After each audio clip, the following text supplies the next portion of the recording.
کہ اللہ تعالیٰ نے قرآن مجید کے اندر یہ آیت نازل نہیں فرمائی، من اطاع اللہ فقط اطاع رسول، جس نے اللہ تبارک و تعالیٰ کی اطاعت کر لی اس نے اللہ کے رسول صلی اللہ علیہ وسلم کی اطاعت کر لی۔ اگر اللہ کے نبی صلی اللہ علیہ وسلم کی بات آپ تک پہنچتی ہے تو گویا اس میں اللہ تبارک و تعالیٰ کا حکم شامل نہیں ہوتا ہے۔ انہوں نے کہا کہ ہاں شامل ہوتا ہے۔ یہی وہ چیز ہے جو اس بات کی طرف لے جاتی ہے کہ اللہ کے نبی صلی اللہ علیہ وسلم کا ہر وہ قول اللہ تبارک و تعالیٰ کے حکم کے خلاف نہیں ہوتا ہے۔ اطاعت رسول اللہ کا درجہ یہ ہے کہ اللہ تبارک و تعالیٰ کا اس میں حکم شامل ہوتا ہے۔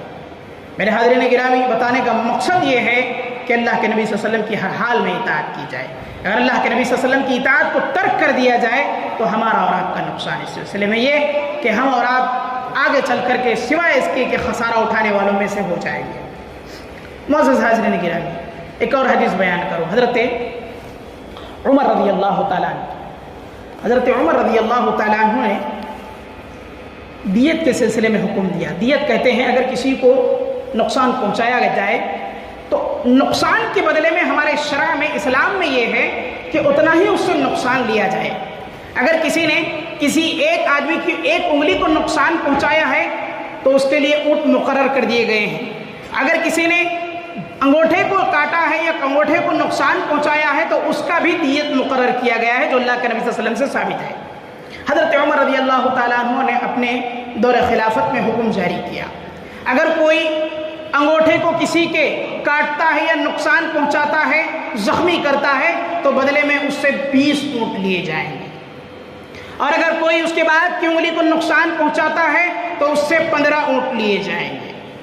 اور اس کے بعد اگر کوئی دوسری اس کی تیسری انگلی کو نقصان پہنچاتا ہے اس سے 10 لیے جائیں گے، اس کے بعد کی انگلی کو 10 لیے جائیں گے، آخری انگلی کو انہوں نے 6 مقرر کیا، 6 اونٹ اس سے بطور دیت کے لیا جائے گا۔ حضرت جابر رضی اللہ تعالیٰ عنہ کی کتاب میں لکھا ہوا تھا، جن کو آل جابر کتاب کہا جاتا ہے، انہوں نے اللہ کے نبی صلی اللہ علیہ وسلم کے دور میں اللہ کے نبی صلی اللہ علیہ وسلم سے دیت کے بارے میں خاص طور پر پوری کتاب میں تحریر فرمائی تھی کہ اللہ کے نبی صلی اللہ علیہ وسلم نے پورے انگلیوں کے بارے میں حکم نازل کیا ہے کہ وہ تمام کے تمام انگلیوں کے بارے میں رسول اللہ صلی اللہ علیہ وسلم نے فرمایا 10 اونٹ ہوں گے، ہر انگلی پر 10 اونٹ کہے اللہ کے نبی صلی اللہ علیہ وسلم نے، اور ہر انگلی کا کوئی الگ الگ حصہ مقرر نہیں فرمایا۔ حضرت عمر رضی اللہ تعالیٰ عنہ نے جب سنا تو آپ نے فوراً اللہ کے نبی صلی اللہ علیہ وسلم کی بات کو اور آپ صلی اللہ علیہ وسلم کے حکم کو مان لیا، اور اپنے وہ جو حکم کردہ جو اللہ کے نبی صلی اللہ علیہ وسلم کے خلاف جا رہا تھا عمل کو، اس کو فسق کر دیا، اس کو اللہ کے نبی صلی اللہ علیہ وسلم کے عمل کو رائج قرار دیا اور اپنے عمل کو باطل قرار دیا۔